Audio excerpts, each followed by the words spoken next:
Good morning साथियों, Saraswati career point में आप सभी का स्वागत है। डेली करंट अफेयर्स हमारा डेली सीरीज। मुझे उम्मीद है कि आप लोगों की तैयारी बेहतर हो रही है, एक अच्छे लेवल की तैयारी कर रहे हैं। चलिए शुरू करते हैं आज का करंट अफेयर। उससे पहले चैनल को लाइक कीजिएगा और अपने दोस्तों को शेयर कीजिएगा ताकि उनका भी करंट अफेयर और अन्य जानकारी बढ़े। चलिए आज का प्रश्न लेते हैं। नेशनल क्रेडिट कोर यानी एनसीसी के नए महानिदेशक कौन बने हैं? तो ये गुरबीर पाल सिंह। लेफ्टिनेंट जनरल गुरबीर पाल सिंह ने राष्ट्रीय क्रेडिट कोर यानी एनसीसी के 34वें महानिदेशक के रूप में पदभार ग्रहण किया है। एनसीसी राष्ट्रीय कैडेट को कॉर्प्स यानी एनसीसी दुनिया का सबसे बड़ा वर्दीधारी युवा संगठन है। आदर्श वाक्य एकता और अनुशासन, यूनिटी एंड डिसिप्लिन।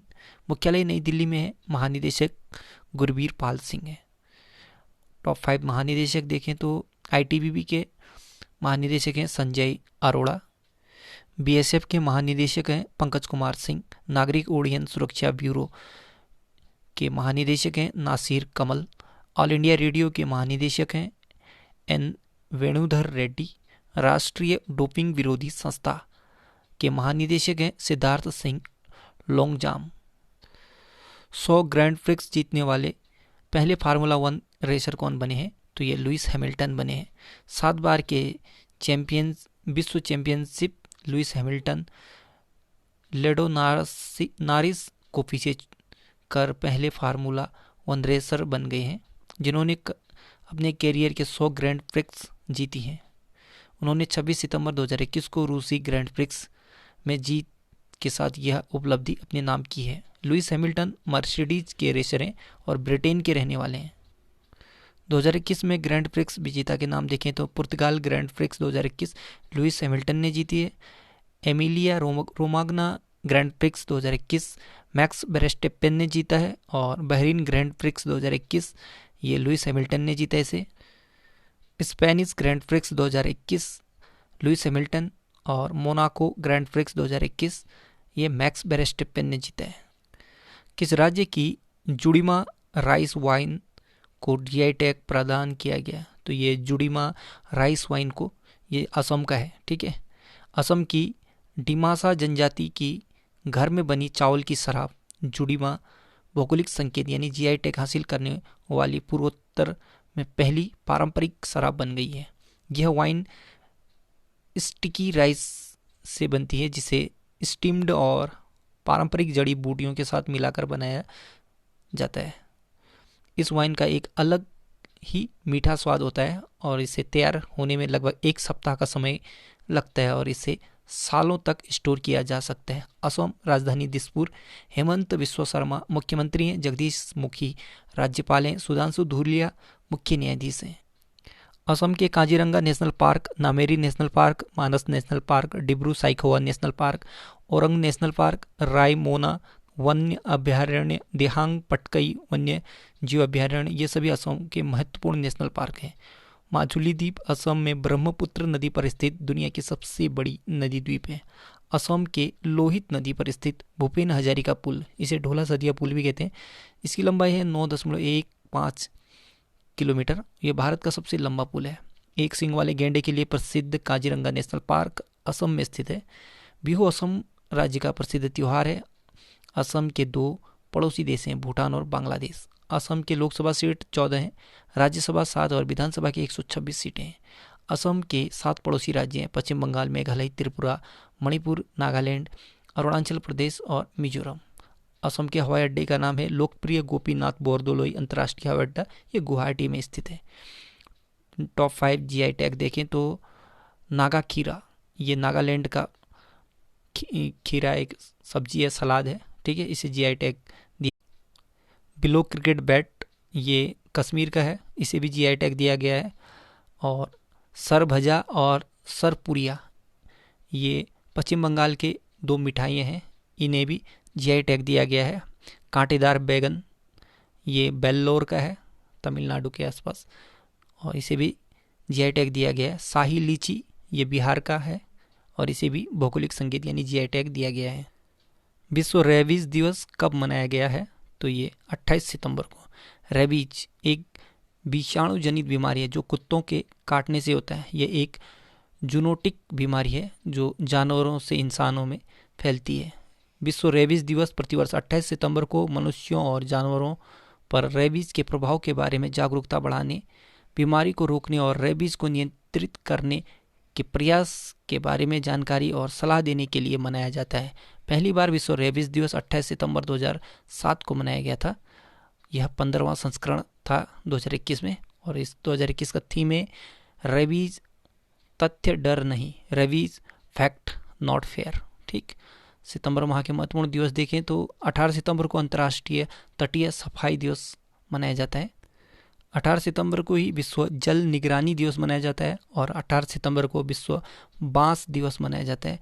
17 सितंबर को विश्व रोगी सुरक्षा दिवस मनाया जाता है और 16 सितंबर को अंतर्राष्ट्रीय ओजोन परत संरक्षण दिवस मनाया जाता है। समर्पण पोर्टल किस राज्य की सरकार द्वारा शुरू किया गया है? तो यह हरियाणा की सरकार द्वारा।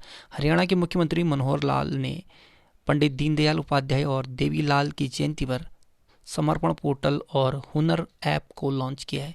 समर्पण पोर्टल का मुख्य उद्देश्य ऐसे स्वयंसेवकों को प्रोत्साहित करना है जो समाज की सेवा करने के इच्छुक हैं और सामाजिक उत्थान का एक अनिवार्य अंग बन सकते हैं। टॉप 5 पोर्टल देखें तो शिक्षा पर्व 2021 के उद्घाटन सत्र के दौरान विद्यांजलि पोर्टल को किसने लॉन्च किया? तो नरेंद्र मोदी ने। ठीक है, शिक्षा पर्व 2021 के उद्घाटन सत्र में कौन सा पोर्टल? विद्यांजलि। किसने? पीएम मोदी ने इसका लॉन्च किया। ठीक है, प्रदूषण के निगरानी के लिए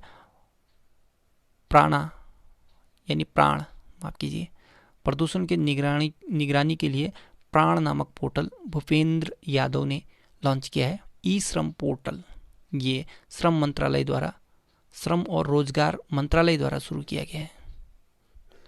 भूस्थानिक नियोजन पोर्टल युक्त धारा ये गिरिराज सिंह ने लॉन्च किया। और पीएम दक्ष पोर्टल और मोबाइल ऐप ये सामाजिक न्याय मंत्रालय द्वारा पीएम दक्ष पोर्टल और मोबाइल ऐप लॉन्च किया है। वित्तीय सेवा कंपनी मास्टरकार्ड इंक के नए वैश्विक ब्रांड एम्बेसडर कौन बने हैं? तो ये मैग्नस कार्लसन। ठीक, मैग्नस कार्लसन नॉर्वे के शतरंज खिलाड़ी हैं और शतरंज के तत्कालिक ग्रैंड मास्टर तथा विश्व चैंपियन व विश्व के प्रथम स्थान के खिलाड़ी हैं। मास्टरकार्ड 1966 को स्थापना होता, न्यूयॉर्क यूएसए में इसका मुख्यालय है। माइकल मिवेक ये अध्यक्ष हैं मास्टरकार्ड के। ठीक है, टॉप 5 ब्रांड एम्बेसडर देखें तो विश्व स्वास्थ्य संगठन यानी WHO के ग्लोबल हेल्थ फाइनेंसिंग के लिए ब्रांड एम्बेसडर नियुक्त किया गया था गॉर्डन ब्राउन को। और पेमेंट बैंक के पहले ब्रांड एम्बेसडर हैं Pankaj Tripathi. Watch company Fossil की नई ब्रांड एम्बेसडर हैं Kriti Sanon. Kitchenware brand Wonderchef के नई ब्रांड एम्बेसडर हैं कृति सेनन। और राजस्थान सरकार ने किसे बेटी बचाओ बेटी पढ़ाओ योजना का ब्रांड एम्बेसडर बनाया? तो ये अवनी लेखरा, ये पैरा ओलंपियन खिलाड़ी हैं। ठीक है, और इन्होंने निशानेबाज में 1 स्वर्ण और 1 तांबा यानी ब्राउन मेडल जीता है। ठीक, T20 में 10,000 रन बनाने वाले पहले भारतीय खिलाड़ी कौन बने? तो ये विराट कोहली क्रिकेट के सभी छोटे प्रारूप की T20 में 10,000 रन बनाने वाले दुनिया के 5वें और भारत के पहले बल्लेबाज बन गए हैं। कोहली ने रॉयल चैलेंजर्स बेंगलुरु यानी RCB की तरफ से मुंबई इंडियंस के खिलाफ IPL मैच के दौरान यह उपलब्धि हासिल की है। नीमाबेन आचार्य किस विधानसभा की पहली महिला स्पीकर बनी है? तो ये गुजरात विधानसभा की। बीजेपी की वरिष्ठ विधायक नीमाबेन आचार्य गुजरात विधानसभा की पहली महिला स्पीकर बनी है, नीमाबेन आचार्य। ठीक है, नीमाबेन आचार्य बीजेपी पार्टी से हैं। गुजरात राजधानी गांधीनगर। भूपेंद्र पटेल मुख्यमंत्री हैं। आचार्य देवव्रत ये राज्यपाल हैं। विक्रमनाथ मुख्य न्यायाधीश हैं और विनीत कोठारी वर्तमान में एक्टिंग न्यायाधीश हैं। ठीक है, गुजरात की समुद्री तट रेखा भारत की सबसे लंबी समुद्री तट रेखा है। ठीक, गुजरात में गिर forest national park, blackbuck national park, Vansda national park, gulf Kutch marine national park Gujarat के महत्वपूर्ण नेशनल पार्क हैं। कर्क रेखा भारत के गुजरात राज्य से होकर गुजरती है। कर्क रेखा भारत के 8 राज्यों से गुजरती है। वो 8 राज्य हैं गुजरात, राजस्थान, मध्य प्रदेश, छत्तीसगढ़, झारखंड, पश्चिम बंगाल, त्रिपुरा और मिजोरम। एक पड़ोसी देश गुजरात का पाकिस्तान है। 3 पड़ोसी राज्य हैं राजस्थान, मध्य प्रदेश और महाराष्ट्र। लोकसभा सीट 26, राज्यसभा 11 और विधानसभा 182 सीटें हैं। लोक नृत्य देखें तो डांडिया, भवई, टिप्पणी, पधर, गरबा। भारत की पहली लिथियम रिफाइनरी गुजरात में स्थापित की गई है। लिथियम रिफाइनरी, भारत की पहली लिथियम रिफाइनरी गुजरात में स्थापित की गई है। ठीक है। दुनिया की सबसे ऊंची मूर्ति स्टेचू ऑफ यूनिटी, यह गुजरात के केवड़िया में स्थित है। ठीक है। नर्मदा नदी के तट पर और यह है सरदार वल्लभ भाई पटेल की मूर्ति। 182 मीटर ऊंची है। ठीक है। इसे रामजी सुतार ने डिजाइन किया था। ऑडिट ब्यूरो ऑफ सर्कुलेशन के नए अध्यक्ष या प्रमुख कौन बने हैं? तो ये Devvrat Mukherjee. The battle of Rezangla पुस्तक किसने लिखी है? तो ये कुलदीप यादव ने, माफ कीजिए कुलप्रीत यादव ने। बुद्धा इन गांधारा सुनीता द्विवेदी की किताब है। Life in the clock tower valley, ये सकूर राथर की किताब है। Facing the mountain, a true story of Japanese American heroes in world war second, Daniel James की किताब है। Conspiracy to kill Rajiv Gandhi, K Ragothaman की किताब है। के रंगोत्थमन की किताब है। ठीक। Conspiracy to kill Rajiv Gandhi, K Ragothaman. Habba Khatum, ये काजल सूरी की किताब है। चलिए कुछ स्टैटिक देखें तो 16 जाने माने महाजनपदों में सबसे महत्वपूर्ण जनपद कौन था? तो ये मगध। ठीक। जैन परंपरा के अनुसार जैन धर्म के कुल कितने तीर्थंकर थे? तो 24 थे। पारादीप बंदरगाह किस राज्य में है? तो उड़ीसा में। डायोप्टर किसकी इकाई है? तो लेंस की क्षमता की इकाई। ठीक है। जो लेंस की क्षमता नापते हैं तो डायोप्टर से नापते हैं। आगरा स्थित लाल किला किसने बनाया? तो आगरा में जो लाल किला है इसे अकबर ने बनाया था। दिल्ली स्थित लाल किला ये शाहजहां ने बनाया था। मुस्लिम लीग की स्थापना 1906 में हुई थी ढाका में। ठीक है। पश्चिम बंगाल वर्तमान में। और 1934 के बाद मुस्लिम लीग का मुख्य प्रवक्ता कौन बना? तो मोहम्मद अली जिन्ना। सत्यशोधक समाज के संस्थापक थे ज्योतिबा राव फुले या ज्योतिराव फुले, दोनों एक ही नाम है। सत्यशोधक समाज की स्थापना 1873 में ज्योतिराव फुले ने किया था। तो साथियों आज का करंट अफेयर यहीं पे समाप्त होता है। कल एक नई सीरीज के साथ फिर हाजिर होंगे। तब तक के लिए good luck, have a nice day. आपका दिन शुभ हो। पढ़ते रहिए, मेहनत करते रहिए, सफलता जरूर मिलेगी।